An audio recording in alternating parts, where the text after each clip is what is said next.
Nous allons commencer à parler de Sion, la ville solution. Sion, la ville solution.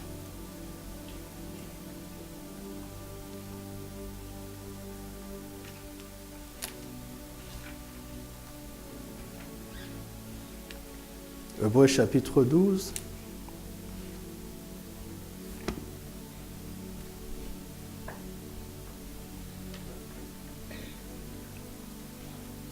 Versets 1 et 2. Vous vous rendez compte que maintenant je répète beaucoup. Vous vous en rendez compte? Vous vous en rendrez compte. Je vais vous fatiguer avec les mêmes choses. Jusqu'à ce que ça entre. Parce que Dieu a comparé sa parole à la pluie qui arrose la terre. Vous savez, quand il pleut, combien de gouttes tombent au même endroit? Des milliers. C'est comme ça que la terre est humidifiée.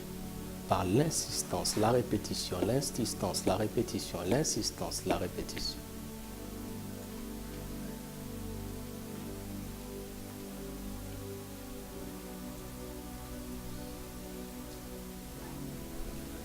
Nous avons la grâce d'avoir 2 pasteurs maintenant, des anciens, des diacres, des responsables. Moi, j'ai une autre mission, donc je sais ce que je suis en train de faire.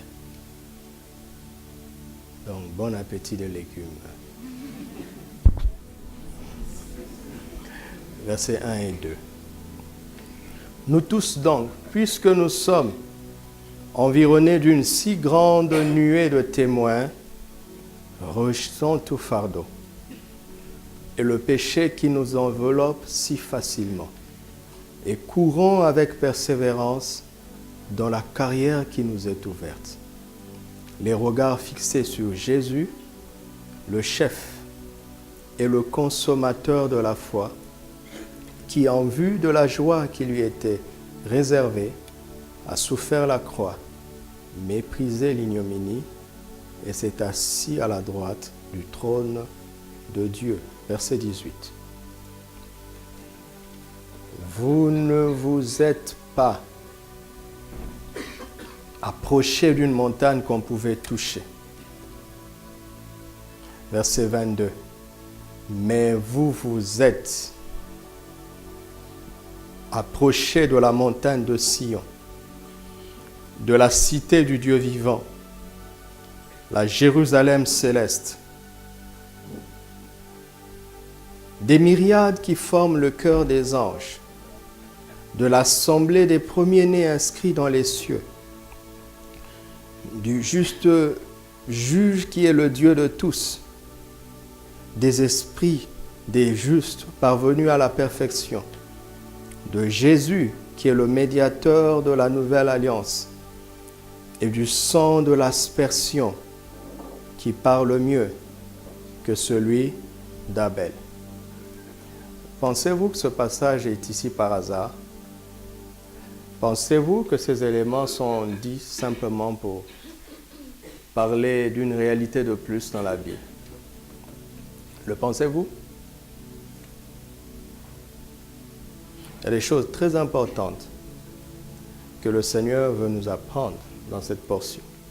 Il y a tellement de choses dans la Bible. Autant s'arrêter et bien apprendre ce qu'on a, que d'aller partout sans pas trop comprendre grand-chose de tout. N'est-ce pas? Qui trop embrasse, mal étreint. Je connais un homme de mon pays, un orphelin qui n'a pas eu la grâce de faire des études parce qu'il n'y avait personne pour l'aider. Un garçon de la rue. Il a grandi dans la rue jusqu'à ce que quelqu'un l'évangélise et lui offre une Bible. Et il croyait tellement pas en l'amour, vous savez, parce que toute sa vie il s'est dit, mais Dieu n'existe pas. Si Dieu existait, pourquoi certains ont leurs parents? Et quelques personnes de sa famille l'ont recueilli. 2 fois, des gens de bonne volonté de sa famille, des oncles l'ont recueilli et ils sont morts. 2 fois. Ses parents sont morts. Son père est mort d'abord, puis sa mère. Et puis, l'oncle qui a osé le recueillir est mort. Le deuxième qui a osé est mort aussi. Alors tout le monde a dit, attention, si tu veux vivre, il ne faut pas prendre cet enfant. C'est une histoire vraie. Et c'est comme ça qu'il s'est retrouvé dans la rue. Il a grandi comme un enfant de rue, misérable et malheureux, jusqu'à ce qu'un jour, quelqu'un vienne lui dire que Jésus l'aimait. Alors ça l'a révolté. Jésus m'aimait. Et d'ailleurs, est-ce qu'il existe? Pourquoi je suis comme ça? Donc le thème de son évangélisation, c'était l'amour. Il a tellement résisté que la personne qui voulait le conduire à Jésus n'a pas pu. Mais la personne lui a dit, prends au moins cette Bible et lis Ésaïe 43. Vous connaissez Ésaïe 43, non? Voilà. Il a lu Ésaïe 43, il s'arrêtait toujours au verset 3e. Il dit, parce que je t'aime. Je te connais par ton nom parce que je t'aime. Quand il arrive là-bas, il se fâche. Il ferme la Bible. Quelque temps après, il revient. Il lit. C'est le seul passage qu'il connaissait. Il revient. Il se fâche. Il ferme la Bible. Mais il dit que même quand il a fermé la Bible, ce passage parlait dans sa tête. Il se sentait attiré par ce livre. Donc il a commencé à lire. Et il ne sait pas pourquoi. Il a décidé de lire un peu plus loin. Donc il a lu Ésaïe 40 jusqu'à la fin. Jusqu'aujourd'hui, il ne prêche qu'Ésaïe, les 26 derniers chapitres d'Ésaïe. Sa vie a été bouleversée par l'amour de Dieu et les belles promesses qui sont dans Ésaïe. Il ne connaît pas grand-chose dans la Bible. Mais maintenant, il a beaucoup d'églises. Il a des écoles. Et son but, c'est que quand il ouvre une école, 50% d'étudiants sont des orphelins qui étudient gratuitement. Il a eu un grand ministère. Il est même devenu député. Quelqu'un qui n'a même pas le bac. Le Dieu d'Ésaïe a changé ça. Mais plusieurs d'entre nous ici prêcheront mieux que lui.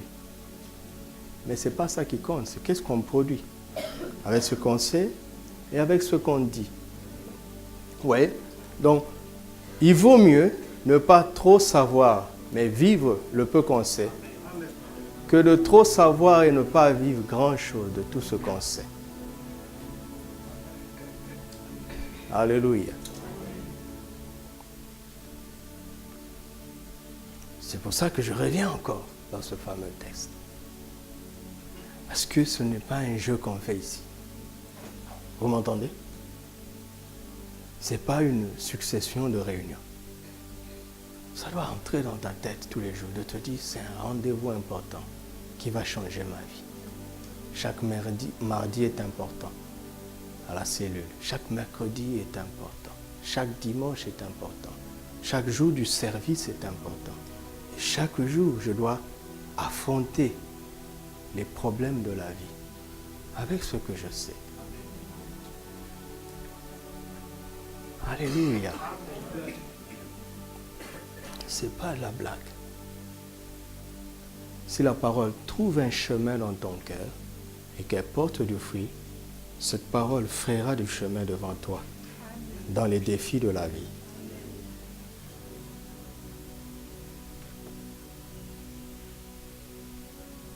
C'est pour ça que de temps en temps, il faut s'arrêter et dire, ces dernières semaines, qu'est-ce que Dieu m'a dit? Essaie de comprendre où est-ce qu'il insiste pour ce qui te concerne.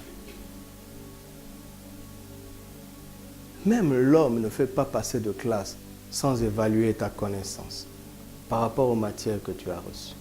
Vous savez, spirituellement, on redouble souvent de classe, mais on ne le sait pas.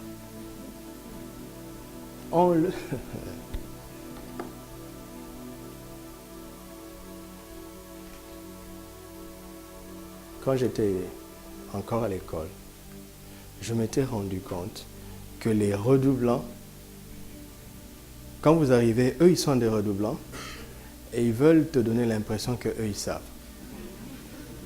Ça vous est arrivé aussi? Ah, d'accord. Mais un jour, j'ai réagi. Ce jour-là, il y avait je suis passé dans une classe supérieure, il y avait un redoublant. Et il nous a parlé d'une certaine matière. Et il a diabolisé la matière. Au point qu'on avait peur de ce cours-là et de ce fameux chapitre. Mais quand le fameux chapitre est arrivé, ce n'était pas si grave que ça. Et résultat, on a passé de classe, il a redoublé. À partir de ce jour-là, quand j'arrive dans une classe et qu'il y a un redoublant, quand il me parle, je lui dis ceci. J'ai vraiment fait ça, c'était peut-être pas sage, mais je l'ai fait. Je lui ai dit, mais si tu savais, pourquoi tu es avec nous? Qu'un redoublant ne t'intimide pas. Parce que s'il a redoublé, c'est qu'il ne sait pas. Alléluia. Amen. Il y a beaucoup de redoublants ici. Beaucoup.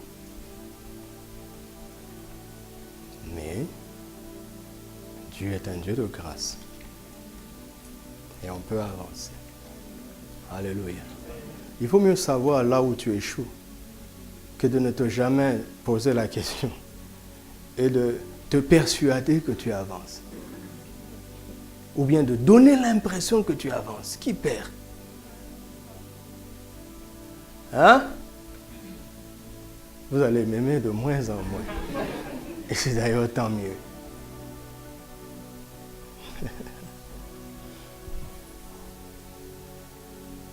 Une simple question. Pour que j'arrive à vous parler de ce sujet-là, il a fallu que le Saint-Esprit me pose une question. Il m'a posé cette question très simple. Doudou, tu crois en Jésus? J'ai dit oui. Oui, Seigneur. Il dit pourquoi? Je ne vous donnerai pas ma réponse, c'est à moi. Après, il me dit, qu'est-ce que Jésus est venu faire sur la terre? C'est simple hein, comme question, n'est-ce pas?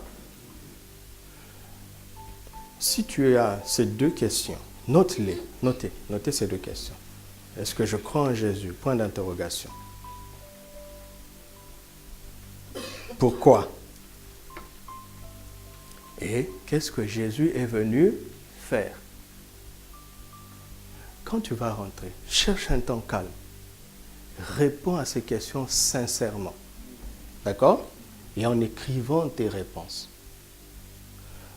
Maintenant, je me suis rendu compte qu'il m'est arrivé à certains endroits, vous voyez, je parle de moi, de croire en Jésus pour quelque chose qu'il n'est pas venu faire. Vous m'entendez? Est-ce que vous m'entendez? Regarde. Si je pense que Jésus est venu pour me donner des oranges, d'accord? Et que lui, il sait qu'il n'est pas venu sur terre pour donner des oranges, mais pour donner des mangues. Est-ce que Jésus va changer de mission parce que moi je crois qu'il va me donner des oranges? Hein? Ah, il ne va pas changer de mission. Voilà là où nous passons à côté. Voilà là où nous croyons vainement. Voilà là où nous perdons notre temps à soi-disant croire. Et écoutez-moi, ça, le ciel n'appelle pas ça de la foi. Parce que la foi vient de ce qu'il dit. N'est-ce pas? Maintenant, quand je suis arrivé à ce point, je me suis dit, il serait plus sage pour moi maintenant de chercher dans la Bible ce qu'il est venu faire. N'est-ce pas? Et c'est tellement simple. Relisez souvent Matthieu, Marc, Luc, Jean. Matthieu, Marc, Luc, Jean, s'il vous plaît. Dans cette saison, je vous conseille, ne lisez peut-être même il vaut mieux pas lire. Mets ça dans ton téléphone. Nous sommes une génération bénie. Mets dans ton téléphone, mets les écouteurs. Parce qu'il y a plein de chansons inutiles qui sont dans ton téléphone. Mais Matthieu, Marc, Luc, Jean, Matthieu, Marc, Luc, Jean, écoute ça. Même quand tu ne peux pas avoir toute l'attention à ça, écoute quand même. Même quand tu es dans le bus et que tu ne peux pas être concentré à 100%, écoute quand même. Tu m'entends? Ton cerveau va enregistrer certains mots, certaines phrases. Dans sa présence, le Saint-Esprit va rappeler ça. Il va rappeler ça. Donc, j'ai commencé à penser. Je n'ai pas ouvert la Bible. Quand je parlais avec le Saint-Esprit de cette façon, je commençais à penser, parce que je sais que dans les évangiles, plusieurs fois Jésus dit, le Fils de l'homme est venu. Moi, je suis venu, n'est-ce pas? J'ai commencé à faire appel à ces missions qu'il a dites lui-même. Moi, je suis venu afin que mes brebis aient la vie et qu'elle est en abondance. Je dis, ah, ça, il est venu pour ça. Donc, je dois croire en lui pour ça. OK? Le Fils de l'homme est venu. Pas pour? Voilà. Jean nous dit dans 1 Jean, le Fils de l'homme a apparu pour détruire les œuvres du diable. C'est là où le Saint-Esprit m'attendait. Et donc, quand j'ai balayé ma connaissance de la mission de Christ et que je suis arrivé dans l'épître de Jean et que j'ai fait appel à ce passage que je connais, le Fils de l'homme apparu pour détruire les œuvres du diable, c'est là où le Saint-Esprit m'attendait. Il m'a posé une question simple. L'a-t-il fait, oui ou non? J'ai dit oui. Il m'a dit donc, tu crois en quelqu'un qui a déjà tout fait? J'ai dit oui. Il m'a dit, mais qu'est-ce qu'il reste à faire? Entre toi et lui maintenant, qu'est-ce qu'il reste à faire?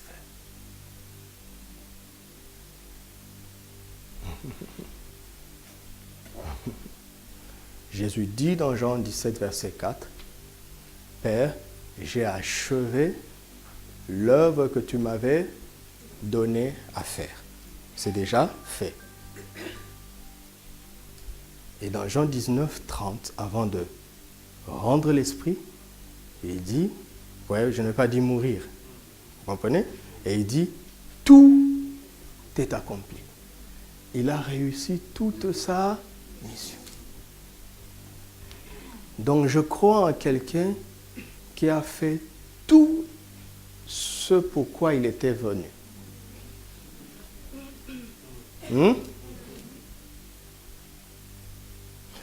Écoutez, ça c'est très important. Parce qu'il y a beaucoup de choses que nous attendons qu'il fasse, alors qu'il les a déjà faites.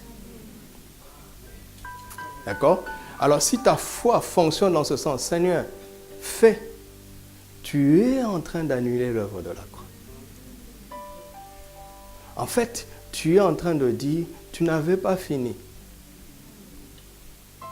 Tu es juste en train de changer la Bible. Et l'Esprit ne peut pas t'accompagner.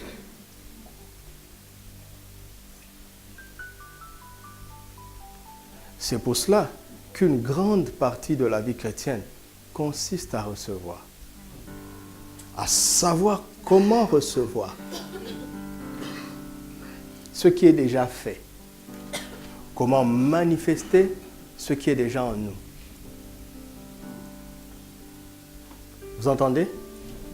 Quand vous prenez une graine, la graine connaît la valeur de la vie qu'elle porte. Mais il faut la planter pour vous en rendre compte. Non?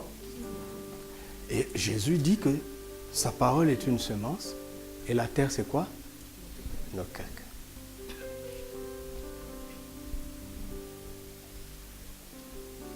Celui qui a tout accompli vit en moi. Il est venu comme une graine, une semence, parce qu'il sait que dans la dimension spirituelle, le cœur de l'homme est semblable à la terre. Pour cette précieuse semence.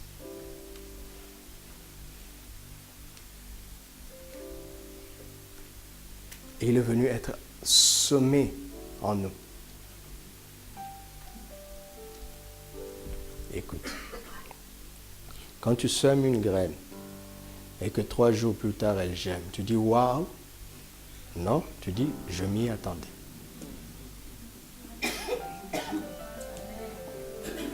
Non?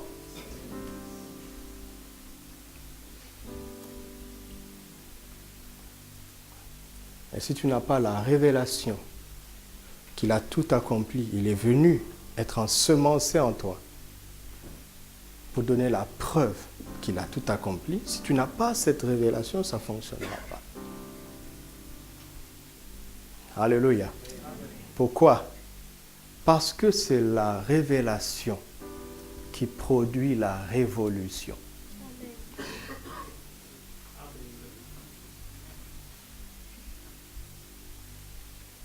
Regardez Paul. Paul a rencontré Jésus d'une manière extraordinaire.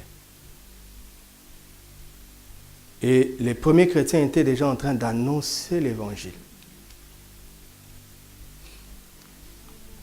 Il n'a pas voulu devenir un adepte de la nouvelle religion.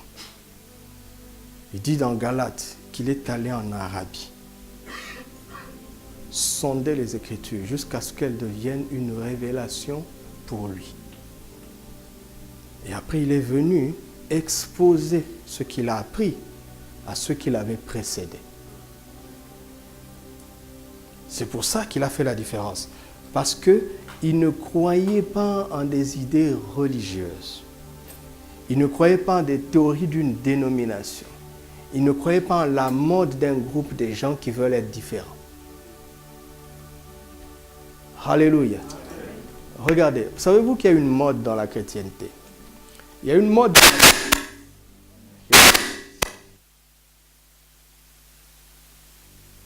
Il y a une mode dans la chrétienté, c'est que on ne boit pas l'alcool, on ne fume pas, hein? On attend de se marier, on ne vit pas dans la débauche. Ce sont des valeurs acceptées dans l'Église, n'est-ce pas? Et on fait bien d'accepter ces valeurs. D'accord? Mais si tu es musulman et que tu ne bois pas, et que tu ne fumes pas, et que tu ne vis pas dans la débauche, est-ce que ça suffit pour aller au ciel? Non. Non. Est-ce que vous me suivez? Ils sont parmi nous, ici. Je ne parle pas de ceux qui vont venir. Ils sont parmi nous ici, qui partagent les mêmes valeurs morales, mais qui n'ont pas la révélation personnelle de l'Évangile. Ils peuvent même aller jusqu'à devenir pasteurs.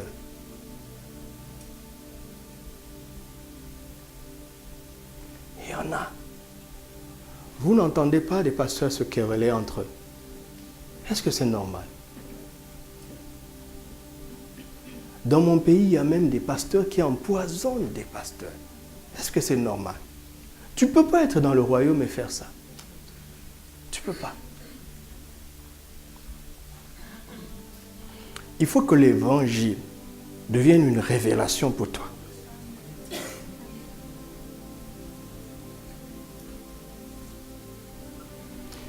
Il faut que Christ, qui s'est conditionné comme une semence et qui a été semé en toi, puisse porter du fruit.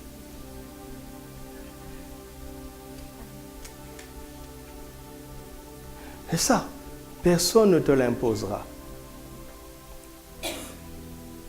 Vous m'entendez? Personne. Mais nous devons avoir la sagesse nous-mêmes de nous retirer avec ce que nous entendons, ce que nous méditons, et demander l'aide du Saint-Esprit pour que ça devienne réel pour nous. Alléluia. Et le Saint-Esprit sait faire ça.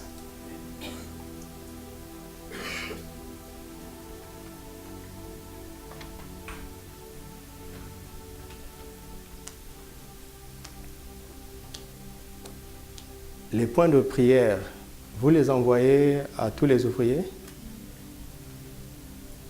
Il y a une belle chose qui se fait dans cette assemblée, c'est qu'il y a une équipe qui travaille pour résumer le message du dimanche et faire des points de prière. Et il nous les envoie. C'est un outil puissant de prier avec la parole que tu as entendue. C'est un moment précieux durant lequel le Saint-Esprit fait croître, arrose la semence et la fait croître. Regardez le problème de l'Église aujourd'hui. Le problème de l'Église, c'est que nous entendons et nous nous disons, nous avons compris, amen. Ça ne marche pas comme ça. Chaque semence qui tombe sur ton cœur fait l'objet d'un combat de l'ennemi. Parce que le diable a peur que la semence germe. Il envoie les oiseaux du ciel pour les voler. Si tu ne veilles pas sur ça, mais si tu veilles sur ça, il peut envoyer les soucis de la vie pour l'étouffer. Ou bien, il peut envoyer de la légèreté, des pierres sur ton cœur, pour que la parole ne s'enracine pas. Ça veut dire qu'elle germe, mais elle ne s'enracine pas. À la première persécution, la germe sèche. On voit ça dans la nature tout le temps, non? Il y a des morceaux d'arbres qui poussent sur des murs, dans des pays où il y a beaucoup de pluie. Vous ne voyez pas ça? Est-ce que tu viendras un jour cueillir un fruit? Pourquoi? D'ailleurs, quel est son sort? Vous ne réfléchissez pas à ça.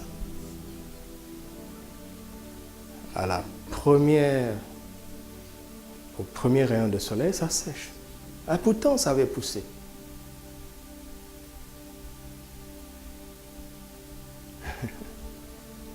Écoute, chaque message que Dieu te donne contient des secrets de succès. D'accord? C'est pour ça qu'il faut prendre note.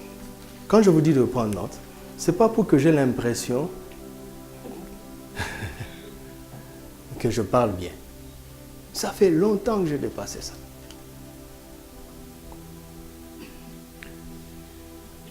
Au début, quand tu es au culte, sois sensible à l'esprit pour entendre sa voix à travers le message. D'accord? Reçois le message tel qu'il t'est donné. Maintenant, quand tu rentres, prends un temps pour dire, voici là où se trouve ma vie. Voici où sont mes besoins. Voici où sont mes problèmes. En quoi ce message m'apporte des réponses? Je ne peux pas faire ce travail à ta place. Personne de nos bénis prédicateurs ici peut faire à ta place.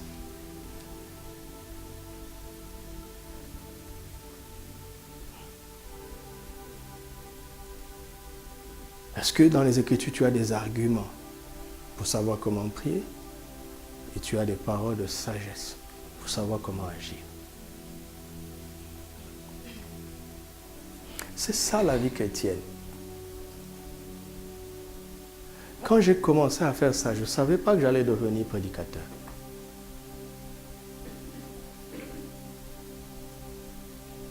Mais à un moment donné, j'étais fatigué de toutes ces activités qu'on déployait dans l'Église. J'ai commencé à faire ce que je vous dis. C'était en 97. Ça fait 20 ans maintenant. La première fois où Dieu m'a dit ce que je suis en train de vous dire, c'était en 97. Et j'ai commencé à prendre des temps spéciaux avec la parole qu'on nous donnait pour moi-même. Et Dieu a commencé à me donner des promesses. Souvent, je riais, je disais, ah, Doudou, vraiment, je pense que là, tu commences à... Mais il y a des choses que tu n'arrives pas à oublier, même quand tu ne crois pas. Si je vous disais que je croyais, ce n'est pas vrai.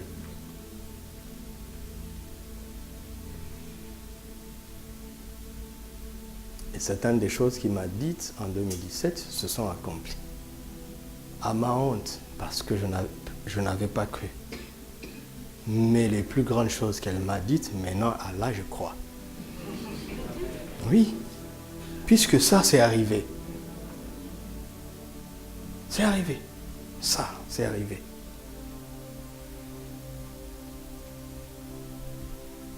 Je peux m'arrêter, commencer à donner des témoignages, on n'aura pas le temps. J'ai des témoignages. Quand je suis arrivé au Maroc, je commençais à dire, oui, mais ça, j'avais déjà vu ça. Ça, il m'avait dit, oh, donc c'est sérieux. C'est très sérieux. Très sérieux.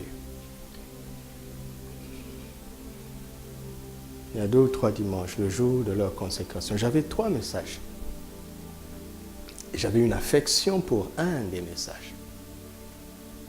La nuit du samedi au dimanche, j'ai demandé conseil au Saint-Esprit, il m'a dit celui-là. Mais le 3e message, je me demandais du temps. J'avais la pensée, mais les 2 autres, j'avais déjà travaillé. J'ai dit, mais Seigneur, je suis fatigué. Il ne m'a rien dit. Mais la grâce est quelque chose de magnifique. Un aigle ne vole pas haut parce qu'il bat des ailes. Il reste tranquille sur le rocher. Il attend le vent. Quand il sent le vent, il fait juste ça. Il monte. Alors que le pigeon qui faisait ça, il y a un niveau qu'il ne peut pas atteindre. Alors je me suis reposé sur lui. Le matin, je me suis réveillé. Il me demandait. Je me suis assis, j'ai écrit. Et je suis venu, j'ai parlé.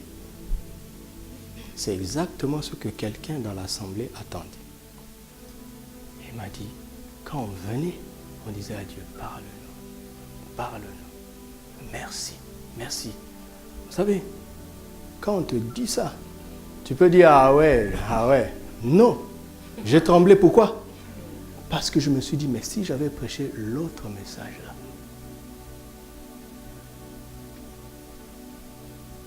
j'ai tremblé.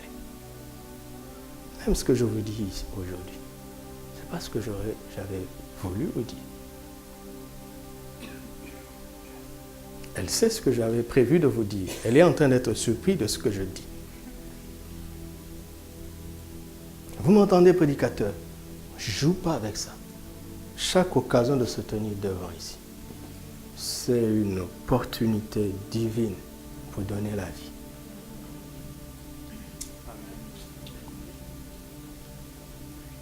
Parce que Dieu s'assujettit aux hommes.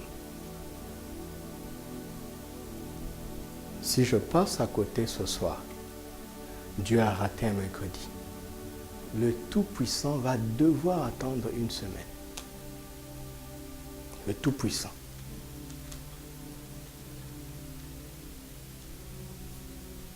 Mais après, l'homme lui rendra des comptes. Au ciel, il te dira, tu m'avais fait perdre 7 jours.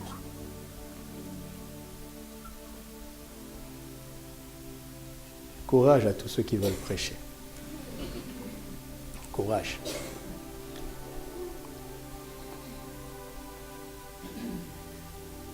Alors, j'étais en train de dire que nous croyons à un Seigneur qui a déjà tout fait.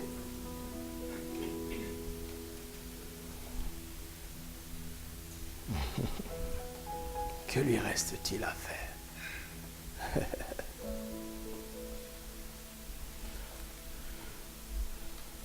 Et il m'a montré ceci. Il dit, je vais lire pour être plus précis. Le Seigneur avait eu un but et une mission qu'il a parfaitement accomplie. N'est-ce pas? Je me base sur quoi? Sur Jean 19:30. D'accord? Ou bien on croit en lui et on croit qu'il a déjà tout fait, ou bien on ne croit pas en lui. Alors on s'attend à ce qu'il le fasse. Je recommence. Ou bien on croit en lui et on croit en ce qu'il a dit. Il a dit qu'il a tout accompli. Ou bien on ne croit pas. Alors on le pousse à faire. Ça, ce n'est pas la vie chrétienne. Parce que si tu ne crois pas à ce qu'il a dit, il n'a rien à faire avec toi. comme ce que tu peux être dans l'église. C'est comme ça qu'on compose « Attire-moi en toi ». Oui. Parce qu'on prend notre expérience, on la place au-dessus de ce qu'il a dit. Il dit, mon enfant, ce que tu as fait n'est pas bien. Mais je ne suis pas sorti de toi. Je ne suis pas loin. Je n'ai pas besoin de t'attirer. Je suis resté là. J'ai de la peine, mais je suis là. Ou bien on croit en ce qu'il a dit, ou bien on croit en notre expérience.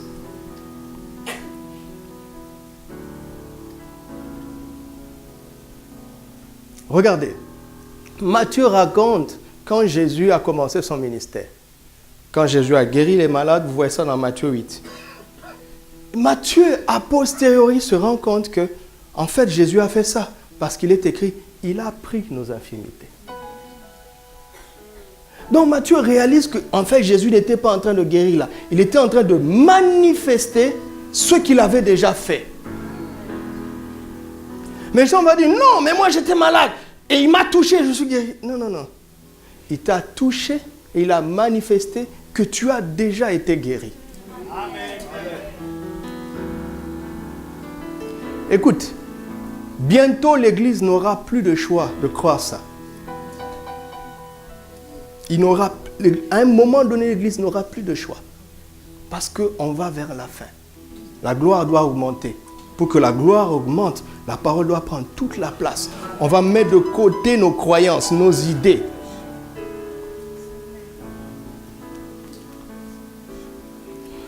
Mettez-vous à la place de Matthieu. Il s'en rend compte. Il s'en rend compte. Il dit, mais waouh, Ésaïe avait vu ça il y a des siècles. Mais Jésus savait ce qu'il faisait. Quand en Luc 10, Jésus les a envoyés, il leur a donné pouvoir, n'est-ce pas, sur les esprits impurs. Quand ils sont revenus, ils disent, Seigneur, qui sont soumis en son nom? Ils ont parlé de quoi? Ils ont parlé de qui? Des démons. Il dit, même les démons nous sont soumis en ton nom. Regarde, Jésus dit, je voyais qui tombait.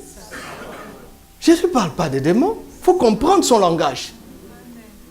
Si tu ne comprends pas son langage, tu vas prêcher en disant, quand les disciples étaient en train de chasser des démons, Jésus les voyait tomber. Jésus parle d'une autre chose.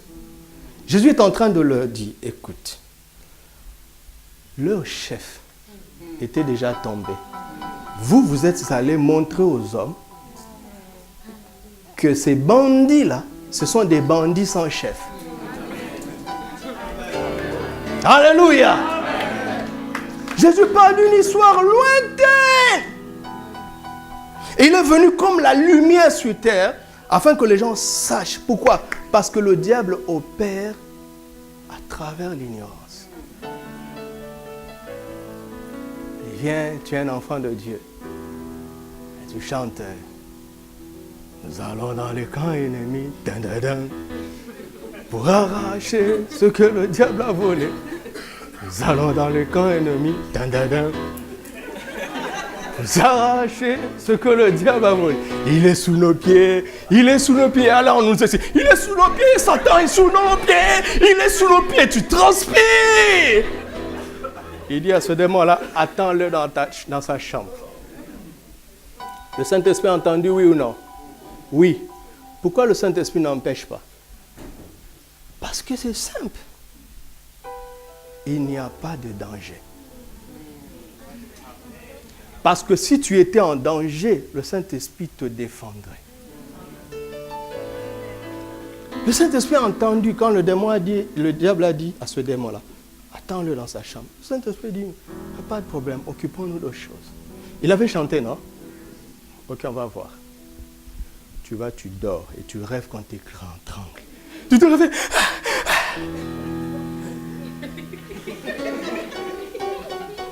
Mais il était sous ta pied, non? Il faut te lever et dire, ne me touche plus. Sinon, tu auras des problèmes.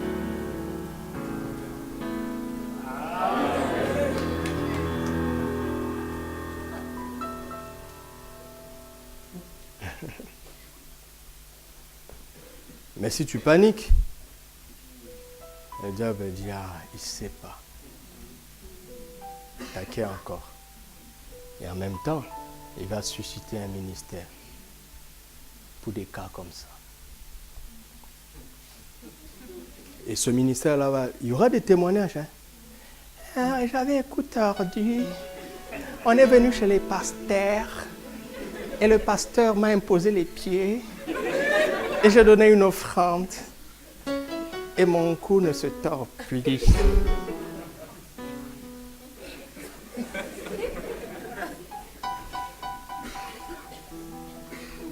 Pasteur ignorant avec un peuple ignorant. Et avec des cantiques d'ignorance. Ils vont collectionner des petites victoires. Ils vont être des bougies au lieu d'être la lumière. Ils resteront avec des bonbons, ils ne croqueront jamais les os. Et ils ne feront jamais...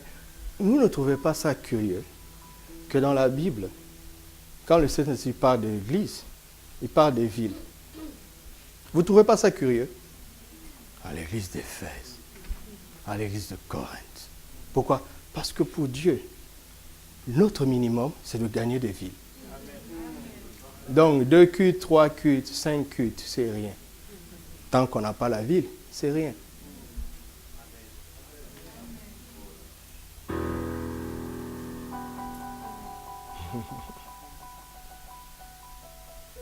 Alors, Jésus a réparé d'abord le problème, le plan merveilleux de Dieu qui était interrompu par le péché. D'accord? Vous m'entendez? C'est là où ça va nous aider. Ouais, c'est une introduction d'1 heure aujourd'hui.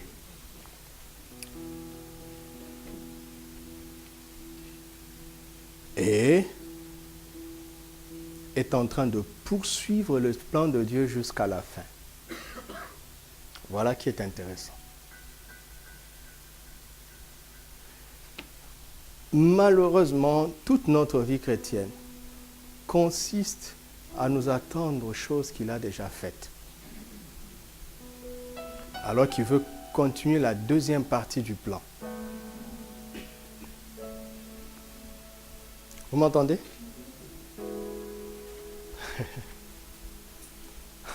Nous devons pleurer sur nous-mêmes. La plus grande partie de ce qui occupe l'effort de notre foi, c'est pour des choses qu'il a déjà faites. Alors que lui, il est assis maintenant à la droite du Père. Et il nous a envoyé son esprit pour que nous continuions ce qu'Adam ne pouvait pas continuer à cause du péché.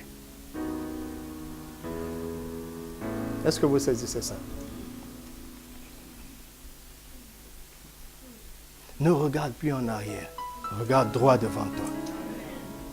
Vous voyez? C'est pour cela qu'il est important de relire toujours Hébreux 12, 1. Parce qu'il dit le regard fixé sur Jésus. Ce qui est intéressant, c'est que quand un enfant de Dieu qui est vraiment né de nouveau commence à regarder à Jésus et ne se détourne ni à gauche ni à droite, il ne regarde plus en arrière.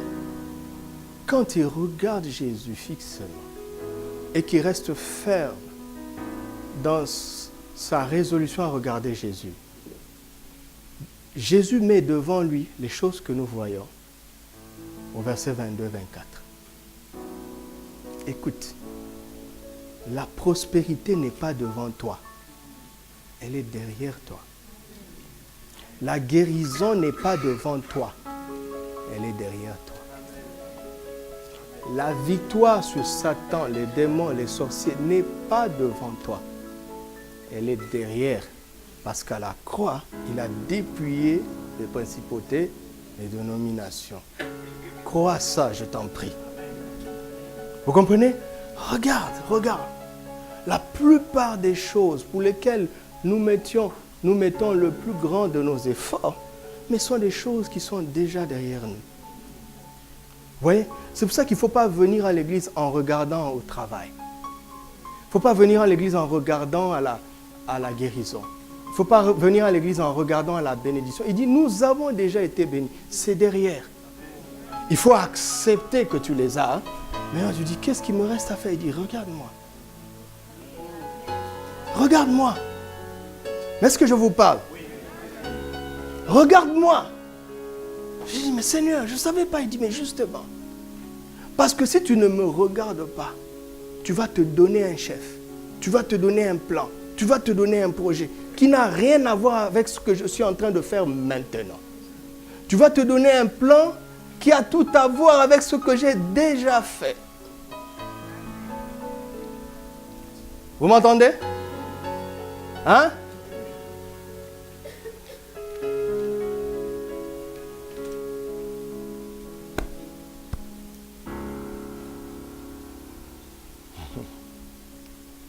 Regardez. Ils sont dans une barque.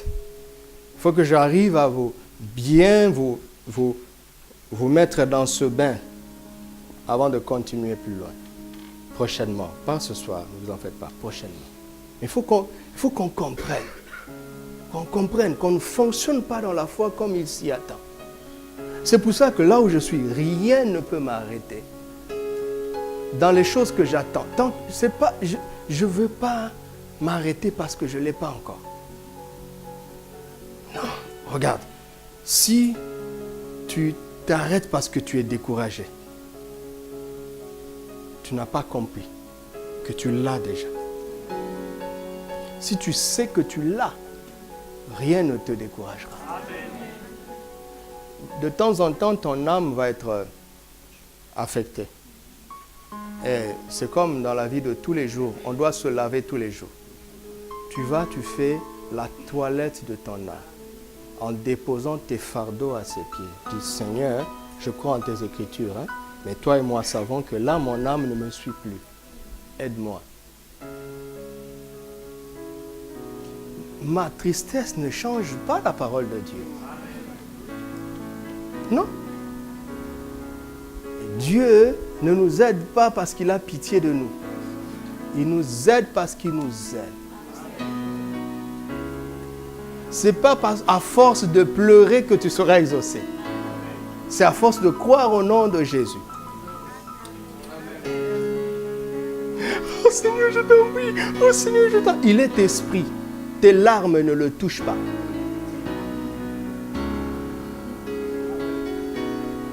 C'est ta foi qui le touche. Vous ne comprenez pas ça, hein? Mais c'est ce que Jésus nous dit de manière si simple que je vais dire aux choristes. Pourquoi Jésus nous dit que l'heure est venue où les vrais adorateurs l'adoreront en esprit? Pourquoi il dit ça? Pourquoi il dit ça? Il dit l'adoration n'a rien à voir avec les émotions. Écoute, si tu offres un bouquet de fleurs à un frère, ça ne le touche pas. Mais si tu offres à une soeur, ça la touche. Pourquoi? Parce que ce n'est pas un langage qui lui parle. Vous ne croyez pas? C'est une image. Mais tu vas dire, oui, mais la fleur là, elle est belle. Je me dis, elle est belle pour toi. Mais si tu veux faire plaisir à l'autre, il faut lui donner ce qu'il aime, lui. Amen. Lui. Il y avait une sœur de l'église d'où je viens. Elle habitait dans la même rue que le baptiste de notre assemblée. Et la sœur, chaque soir, elle venait chez le baptiste qui était leur voisin pour connaître la liste des chants du culte. Et le culte de mon église passe à la télé tous les dimanches à 14h. Et vous savez comment les caméramans sont, non? Ils cherchent la personne qui a des larmes.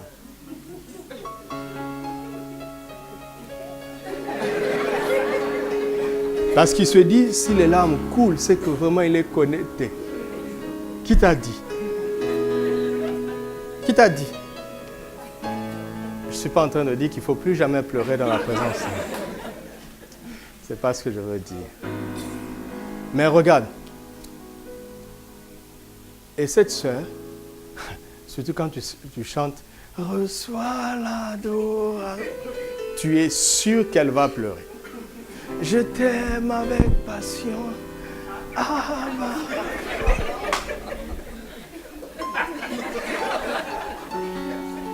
mais le problème, c'est qu'elle avait une mauvaise vie. Les gens de son école savaient. Et donc, ça faisait une contre-publicité de notre église. Parce que quand elle pleurait comme ça, on l'a zoomé. Et les païens qui faisaient les 4 coups avec elle disaient, mais cette église, elle ne doit pas être une bonne église. Bon, ils ont tort, mais voilà. On n'adore pas, on ne touche pas Dieu avec nos émotions. Vous comprenez? Paul nous demande de faire fonctionner notre foi. Pourquoi? Parce que l'auteur de la foi, c'est Jésus. Tu comprends? Quand tu fixes tes yeux vers lui, il te montre ce que tu dois croire. Il te montre ce que tu dois poursuivre. Et quand Jésus te donne une mission, il te donne la force. Quand il te donne une vision, il te donne la provision. Quand il te dit crois ça, tu le croiras. Mais si tu crois par toi-même, tu n'iras pas loin. Regarde, ils sont dans la barque, c'est ce que je vous l'ai dit. Et la tempête, vous connaissez l'histoire, n'est-ce pas? Il y a un qui ose croire, qui demande une parole. Pourquoi? Parce que la foi vient de ce qu'on entend, de la parole de Christ. Alléluia, vous me suivez? Jésus dit un mot. Il dit, viens.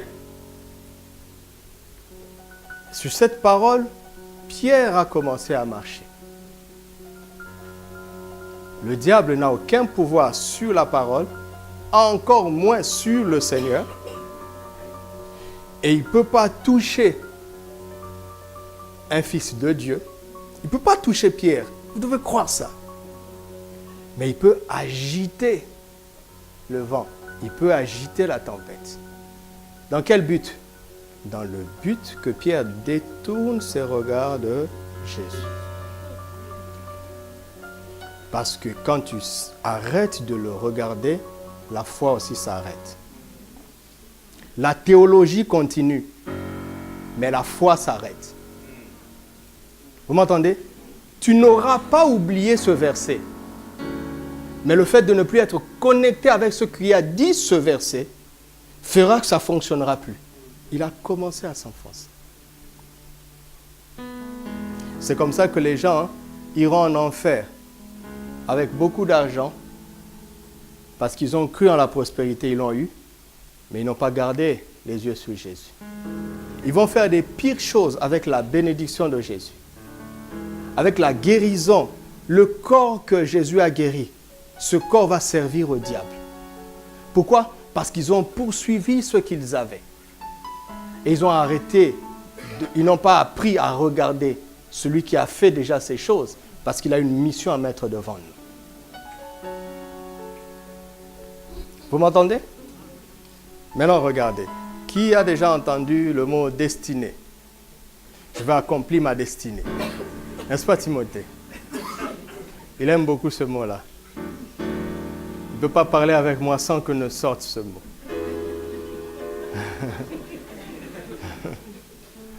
Tu comprends, Timothée? Ce que je suis en train de dire va t'aider. D'accord? Et tu n'es juste qu'un échantillon de plusieurs qui sont là. Qui ne se moquent pas de toi. Ils sont peut-être comme toi. Certains même sont pires. D'accord? 5 clés pour accomplir sa destinée. Ma destinée. Ma destinée. Ma destinée. Destinée, oui. Ma, non. Oui. Écoute. Si je dois aller à Marrakech, ma destination c'est Marrakech. D'accord? Mais je ne peux pas être à Casa et dire mon Marrakech. tant que tu cherches à l'atteindre, ce n'est pas à toi. Est-ce que c'est compliqué? Écoute. Elle me dit de recommencer. Écoute, quand tu dis ma destination, tu sous-entends que tu es arrivé. C'est pour ça que tu n'avances plus. Pourquoi aller là où tu es déjà? Écoute, il faut s'asseoir et être humble devant le Saint-Esprit et lui dire, je crois ça, je crois ça, je crois ça. Vérifie d'abord si tu crois vraiment. Tu dis, mais je pense, il faut être prudent, je pense que moi j'ai vraiment cru. Mais pourquoi ça ne marche pas? Il va t'expliquer.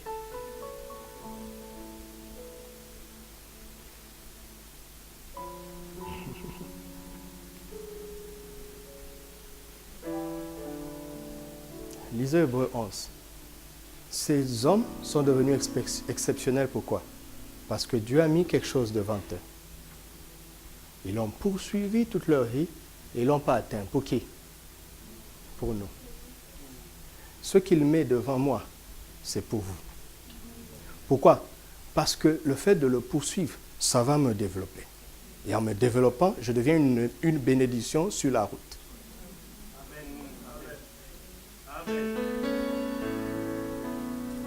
Afin qu'on ne dise jamais l'homme, mais qu'on dise toujours lui.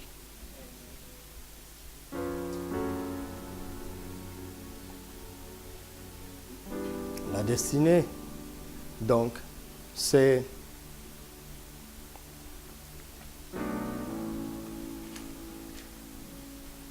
ce n'est rien d'autre qu'un rôle spécial que le Seigneur lui donne dans son plan éternel. Alléluia. Alléluia. Oh, je vous ai perdu là. Je parlerai maintenant comme ça. Vous devez vous y attendre.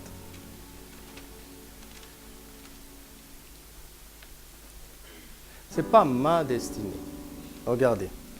Tous les enfants de Dieu ont tout en commun. Dieu nous aime de la même manière, n'est-ce pas? Il nous a donné le même esprit. Nous avons des dons différents. Nous avons tous été guéris. Personne n'est excepté. D'accord? Nous avons tous été pardonnés du péché. Personne n'est excepté. Personne n'a été pardonné plus que l'autre. Nous avons tous tout ce que vous voulez. Le bagage du passé est le même pour chaque enfant de Dieu. Bon, on l'expérimentera pas de la même façon, mais le dépôt sur notre compte est le même. Il a signé le même chèque et il a déposé la même somme, le sang précieux de son Fils. Maintenant, tu peux encaisser autant que tu veux, c'est pour ça qu'il dit qu'il en soit fait selon ta foi. D'accord? En ce qui concerne le passé, la mission qu'il a déjà accomplie, il a fait tout pour tous de la même façon. Maintenant, en ce qui concerne ce qu'il met devant nous, c'est différent selon les personnes. Pourquoi? Parce que cela correspond à ta destinée. C'est-à-dire le rôle spécial que tu dois jouer dans son plan général. Comme je dis, sur cette nation, personne n'est plus marocain que l'autre. Mais certains Marocains seront policiers, certains Marocains seront enseignants, certains Marocains seront agriculteurs. Vous comprenez? Ça, c'est la fonction. Alors, comment savoir? Comment savoir? C'est dans la communion avec lui, en gardant les yeux sur lui. Parce que c'est lui qui est l'auteur de la foi. Et c'est lui qui l'amène à l'accomplissement. Ça veut dire quoi? C'est lui qui chaque jour doit me dire, aujourd'hui, crois ça. Vous m'entendez? Et il va dire à quelqu'un d'autre de croire autre chose. Maintenant, si je crois ce qu'il me demande de croire précisément, il me donnera la force d'arriver jusqu'au bout de ce qu'il me demande de croire.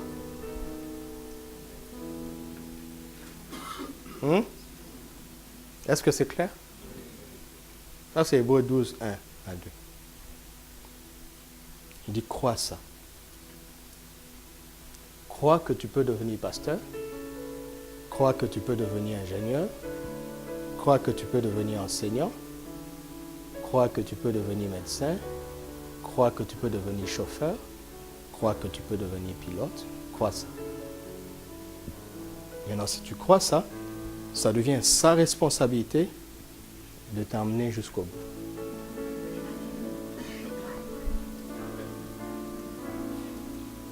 C'est ça la vie de repos. Il n'y a plus de lutte. Tu n'as rien dit, tu ne bouges pas. Tu n'inventes pas ce que tu dois croire parce que tu n'as pas le pouvoir de te sponsoriser jusqu'au bout. Tu n'as pas les moyens. Vous m'entendez? C'est ça le secret de la vie chrétienne. Vous comprenez? Crois que j'étais envoyé à Casablanca. Crois que tu dois prêcher ceci. Crois que vous devez poursuivre ceci. Crois que vous pouvez demander ceci. Et il le donne.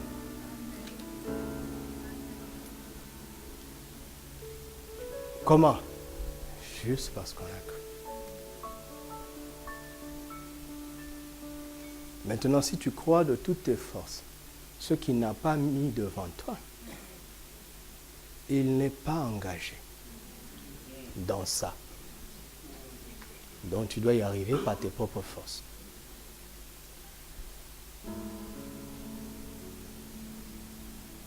Ça ne vous plaît pas ce que je dis? La vie chrétienne est une vie de repos.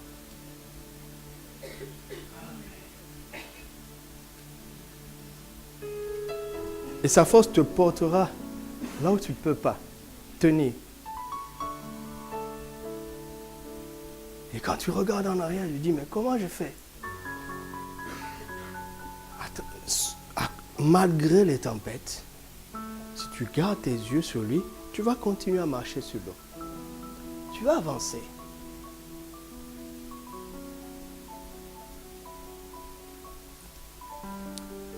Alléluia. C'est bon les légumes.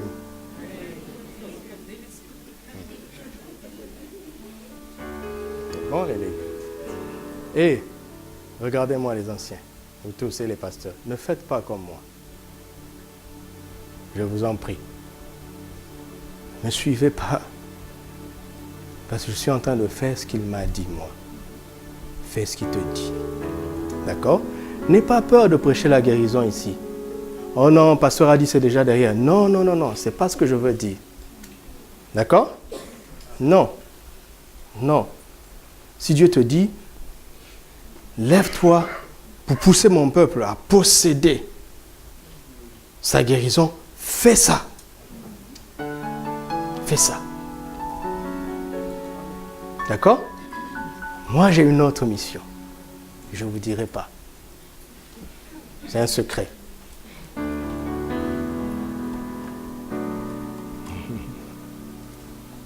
Mais ça ne va pas être intéressant. Pourquoi? Parce que il veut casser tout ce qui est émotionnel, tout ce qui est sensuel, tout ce qui est sentimental. Parce que ça dilue la qualité de la puissance qu'il veut manifester.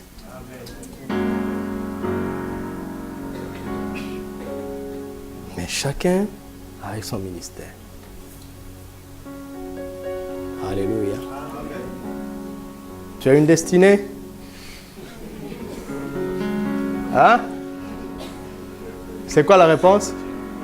Oui! Oh, vous ne m'avez pas compris. Tu as une destinée, mais ce n'est pas ta destinée.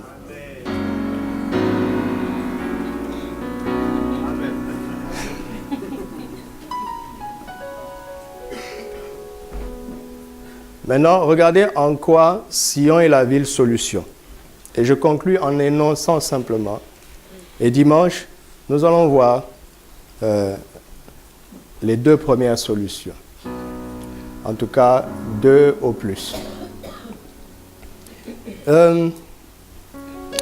la montagne de Sion, dans l'idée de Sion, n'oubliez pas, on est dans Hébreux 12, n'est-ce pas?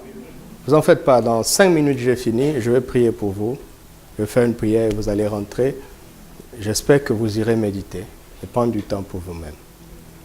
Dans la notion de Sion que tous les prophètes ont vue dans le passé et qui se concrétise ici, il y a 9 choses. Affiché Hébreux 12, 22 à 24. La première chose, c'est que Sion est une montagne. D'accord? Voici ce que Christ met devant nous. Quand tu gardes les yeux fixés sur lui et que tu persévères, il finit par mettre 9 choses devant toi. Il dit, oublie l'ancienne alliance, les Moïse. Vous ne vous êtes pas approchés d'une montagne qu'on pouvait toucher. Mais vous vous êtes approchés de la montagne de Sion. La Bible est un langage, je vais expliquer ça dimanche. C'est un langage, il faut comprendre que Dieu a dû prendre nos mots faibles pour dire des choses fortes dans le domaine de l'esprit. Si tu ne connais pas très bien Dieu, tu vas dire que dans Hébreux 12, 22 à 24, il y a d'abord la montagne de Sion, et puis il y a les choses qui viennent après. Non, non, non, non. Tout ce qu'il est en train de dire sont la description de Sion. Dimanche, je vais vous aider à comprendre ça. Tout ce qu'il dit dans Hébreux 12, 22 à 24, c'est la meilleure description de Sion telle qu'on ne l'a jamais vue dans le passé, c'est-à-dire dans l'Ancien Testament.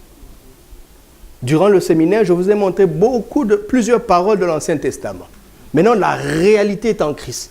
Dans l'Ancien Testament, c'était l'ombre, c'est-à-dire une manière approximative de parler de cette idée finale que Dieu a pour l'humanité. Parce que là, tous les peuples sont inscrits, n'est-ce pas? Vous comprenez? Donc, il y a 9 descriptions de l'idée divine de Sion. Il dit, premièrement, Sion est une montagne. Sion est une montagne. Ce que Dieu met devant nous, c'est la hauteur et pas la bassesse. Amen. Vous comprenez? C'est une montagne. C'est une montagne. Ça, c'est le message du dimanche. Combien de fois Dieu a dit aux gens, monte vers moi sur la montagne. Mais réfléchis. Il est en train de dire, je ne suis pas là où vous êtes. Je ne communie pas avec la bassesse. Quitte ça, monte vers moi. Mais dans la vallée, il a fait des choses.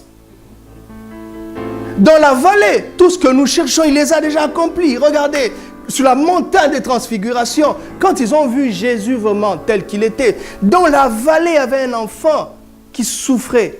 La médecine dirait qu'il était épileptique. Mais l'évangile nous montre qu'il était tourmenté par des démons, des esprits impurs. C'était dans la vallée. Et il est descendu là pour les guérir. Donc quand tu as les yeux fixés sur Jésus, il dit monte. Sion est une montagne. Nous avons lu une promesse puissante. J'espère que vous l'avez senti un de ces jours dans ton rang de vie. À Sion, plus personne ne dira je suis malade. Vous avez vu ça? Déjà, est-ce que vous croyez? Notre expérience ne ressemble pas à ça. Mais où est le problème? C'est simple. Sion est une montagne. Tu peux être un peuple de Sion, mais dans la vallée, tu peux dire je suis malade. Mais sur la montagne, non. Vous comprenez? Donc la première idée, ce qu'il dit, Sion est une montagne. La deuxième idée, Sion est la cité du Dieu vivant. C'est ce que Jésus met devant nous. Il dit, mais arrêtez de poursuivre ça. Poursuivez ma montagne, poursuivez la cité du Dieu vivant. Troisièmement, il dit, c'est la Jérusalem céleste. Poursuivez ça. Je cite seulement. Quatrièmement, il dit, poursuivez le cœur que forment des myriades d'anges. Vous m'entendez, ministère d'adoration? Les cœurs des anges devant le trône est sans faute. Leurs paroles sont parfaites. Maintenant, comment se connecter à cette dimension? Vous m'entendez? Mais il faut le savoir. C'est tout. Cinquièmement, il dit Sion, c'est l'assemblée des premiers-nés, inscrit dans les cieux. Sixièmement, il dit Sion, c'est une personne, le juge qui est le Dieu de tous. Septièmement, Sion, c'est une famille spirituelle. Des esprits de justes parvenus à la perfection. Écoute, tant que tu n'as pas compris que tu es un être spirituel, que la nouvelle naissance est spirituelle, tu n'atteindras pas la perfection. Parce que la perfection n'est pas une notion mentale, ce n'est pas une notion intellectuelle. Ce n'est pas une notion émotionnelle. C'est purement spirituel. Donc si tu restes émotionnel, sentimental, tu ne peux pas devenir parfait. La peur viendra fausser ta perfection, ta manifestation de la perfection. Vous comprenez? La tristesse, des choses comme ça. Les sentiments impurs, ils ne sont pas dans ton esprit. Mais tout ça, je vais les expliquer dans l'évangile. Il faut absorber l'évangile. Croire en la parole de Dieu pour qu'elle te change.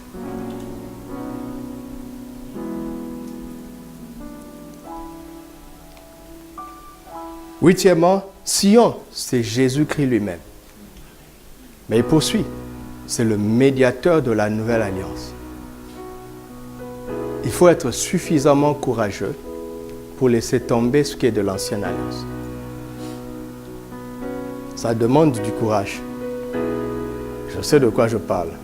Ceux qui n'ont pas une grande expérience de l'Église, ils ne comprennent pas. Ça demande du courage.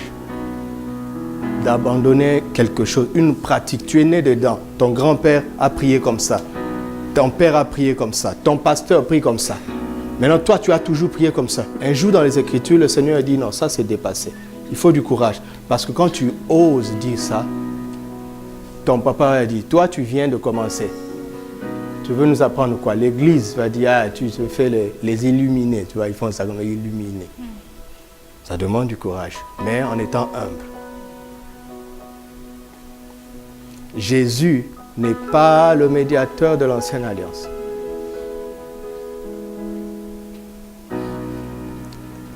Est-ce que tu sais ce que c'est que la nouvelle alliance? La vie chrétienne ne peut pas fonctionner si tu ne sais pas ça.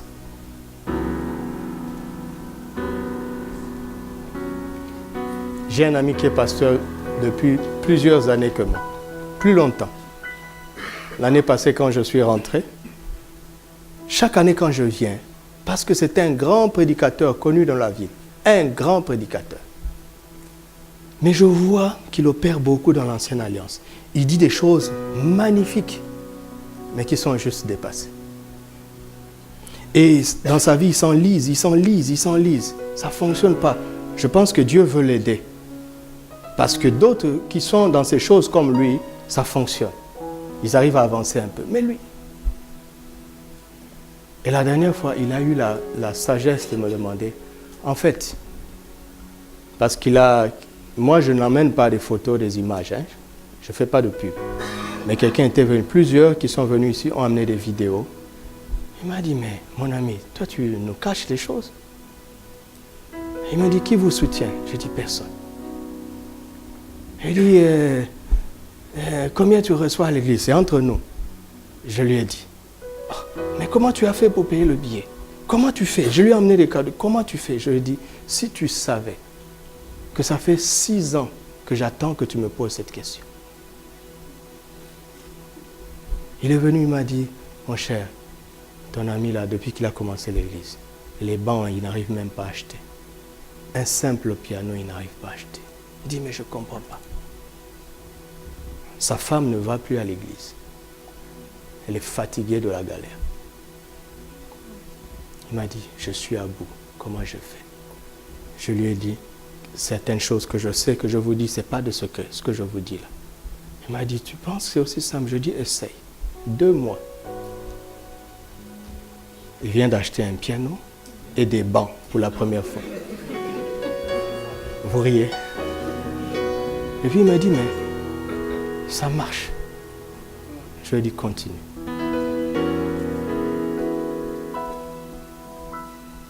Parce que Dieu veut le détacher de la mentalité de l'ancien. D'autres sont dedans, ça marche, laisse-les. Quand Dieu veut faire quelque chose de spécial avec toi, il va te résister.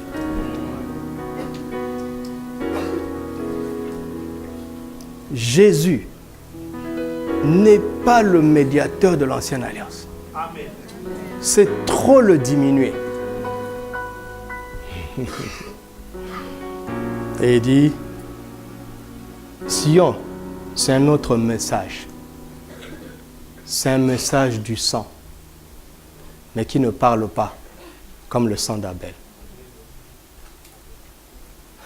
Savez-vous que le sang a un message? Sans être chrétien, tue quelqu'un, tu perds la paix. Parce que le sang parle. Vous savez ça, non? Mais le sang d'Abel disait quoi? Vengeance sur Caïn. Vengeance sur Caïn. Le sang de Jésus dit quoi? Pardon et grâce sur eux. Pardon et grâce sur eux. Les deux sont des coupables, sauf qu'ils se mettent soit sous le message.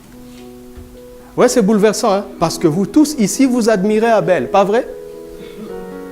Qui n'admire pas Abel ici? Mais c'est bouleversant quand l'Esprit te parle, c'est bouleversant. Je dis, mais Seigneur, tu es en train de me donner l'impression qu'Abel est un faux gars. Pourtant, c'est toi qui as dit que c'est un homme de la foi. Il dit oui, il a joué sa partition pour donner plus de valeur au sang de Christ. Il a joué sa partition. Il a beau être un bon gars, mais son sang dit vengeance.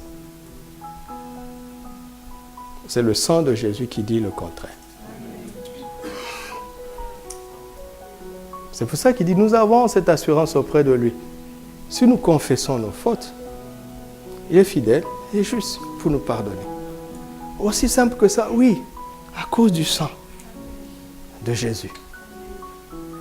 Mais tu peux être un chrétien qui est encore sous le message du sang d'Abel. Tu es un homme de foi, tu fais un sacrifice plus excellent. Mais quand tu trébuches, tu ne te pardonnes pas. C'est aussi simple que ça. Et ça peut te limiter. Parce que tu ne peux pas comprendre la grâce.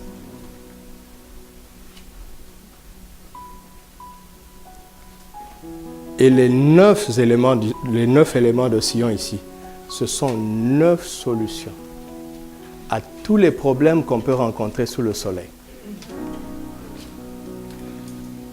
Que Jésus met devant nous. Parce que dans la vie, il y a ce que tu as déjà en étant en Christ. Et il y a des choses, des obstacles, les vents et les tempêtes que Satan va susciter pour que tu n'avances plus. Mais nous avons 9 solutions. Il n'y a pas un problème sous le soleil qui peut sortir de ce 9 éléments. Vous m'entendez? Alléluia. Combien de victoires on commence à avoir simplement parce qu'on refuse d'être bas? Rien que ça. Dimanche, tu vas être content. Rien qu'en prenant de la hauteur, beaucoup de choses te lâchent. Rien que ça. Oui, c'est bien de savoir quelles sont les clés que Christ met devant nous pour que nous soyons toujours dans la victoire, toujours dans la victoire, toujours dans la victoire. Alléluia. Rends grâce à Dieu. Et à la fin, je veux prier pour toi. Merci, Papa, pour ta parole qui est une lampe à nos pieds.